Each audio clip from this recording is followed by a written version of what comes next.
즉 가계부채가 그때보다 훨씬 더 높아졌다라는 게 이런 고금리 시대에 이자에 대한 부담이 높아져서 2008년과 2001년 그 한 중간쯤에 경기 침체 가능성이 좀 있지 않을까라고 생각을 하고 있습니다.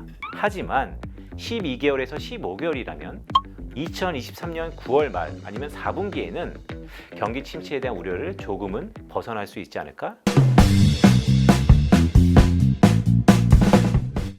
안녕하십니까 빈센트님, 저희 채널에 첫 출연해 주셔서 감사합니다. 네, 안녕하세요. 업라이즈의 빈센트입니다. 빈센트라는 얘기를 해가지고 뭐 한국 사람이 아닌가? 그 의구심을 부여하시는 분도 있는데요. 네, 토종 한국인입니다.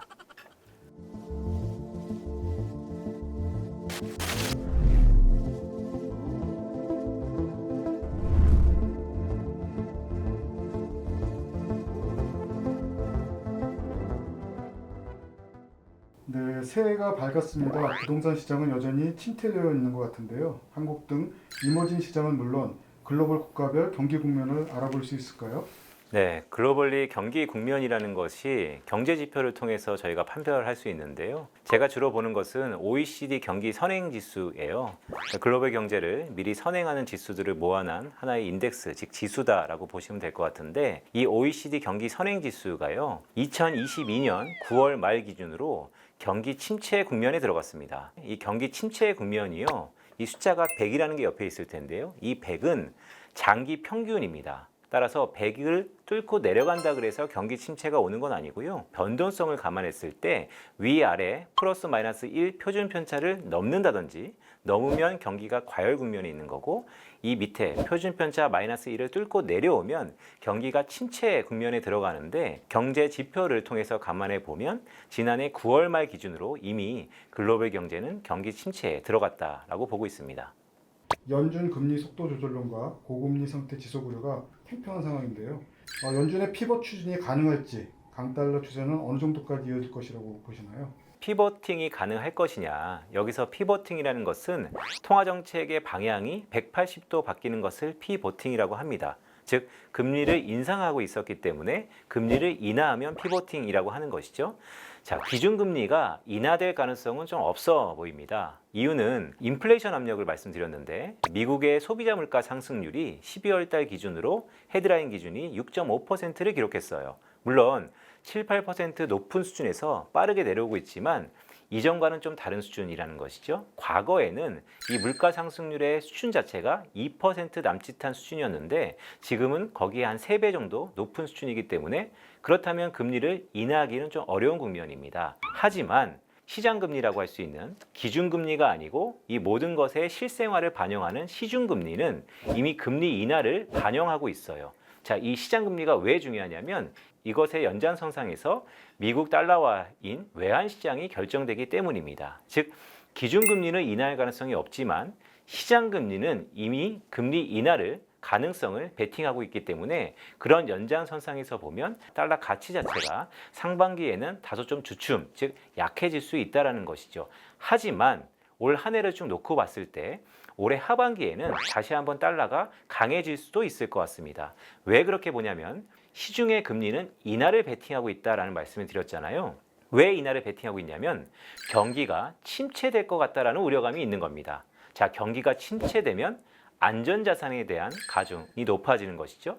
전 세계에서 가장 중요한 안전자산은 달러입니다. 따라서 경기 침체의 가능성이 높아지는 올해 하반기부터는요, 이 달러에 대한 수요가 좀 더 높아질 수 있다. 흔히 이것을 이론적으로 달러 스마일이라고 그래갖고요. 달러 스마일 현상이 올 한 해 동안 이어질 가능성이 있다라고 보고 있습니다. 그렇다면 한국 자산 시장은 어떤 상황인가요? 자산군별로 정리를 좀 부탁드리겠습니다. 네, 흔히 자산군이라는 게요. 도미노 현상이 있었어요. 가장 민감했던 게 채권 시장의 금리입니다. 그 다음에는 외환시장, 그 다음에는 주식시장, 그 다음에는 부동산 시장이에요. 자, 채권, 외환, 주식, 여기는 금융시장이고요. 부동산은 실물시장입니다. 자산군별로의 도미노 현상, 즉 하락 현상이 실물 경기인 부동산으로 들어가는 초입 국면이다라고 할 수 있고요. 따라서 이런 국면은 당분간 좀 지속될 수 있다라고 보고 있습니다. 네, 경기 침체가 이미 시작되고 있다고 본다면 2008년 금융위기 때와 비교하면 지금 상황은 어떤가요?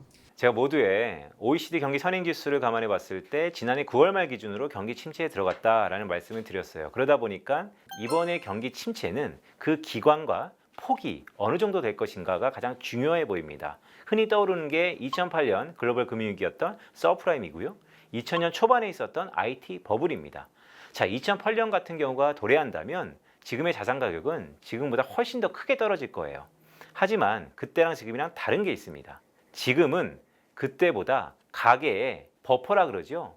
저축에 대한 유인이 항상 높다라는 생각을 하나 하고 있고요. 즉 가계가 이전보다는 좀 괜찮다라는 것이고, 두 번째는 고용시장이요 생각보다 견고합니다. 그렇기 때문에 경기 침체에 들어간다 하더라도 지난 2008년 같은 수준은 아닐 것이다 라고 보고 있는데요. 다만 그때보다 조금 안 좋아진 게 있습니다.